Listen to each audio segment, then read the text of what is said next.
ძალიან მოკლედ რო ვთქვათ, გონია რომ უეჭველი ფეხზე იქნება ეგ ბრძოლა.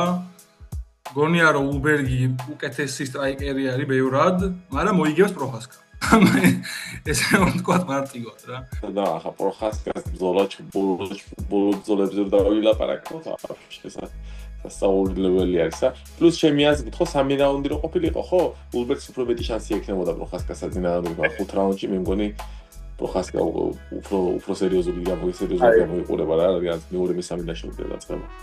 ეგ უნდა მეთქვა რა, 3 რაუნდიაში ულბერგს კიდე შანსი ექნებოდა უფრო მეტი, რომ აი 29-28 მაინც წამოედა რა. როგორ გინდა რომ პროხასკასნაირის პარტნიორი ნახო რა. მაგარი მებრძოლი უნდა დაათვრო და მე ისპანინგო მაგასთან რომ პროხასკა გამოვიდეს. აი რომელიც რა მიბაძავს. ჩემი აზრით თვითონ პროხასკამ არის ის რას გააკეთებს. ცოტა ძალიან არასტანდარტული არის და ძალიან მაგრად აკეთებს და რას აკეთებს. ეს პროხასკამ მგონია რა. სადღაც მე-4 მე-5 რაუნდისკენ რო დაანოკაუტოს არ გამიგებია.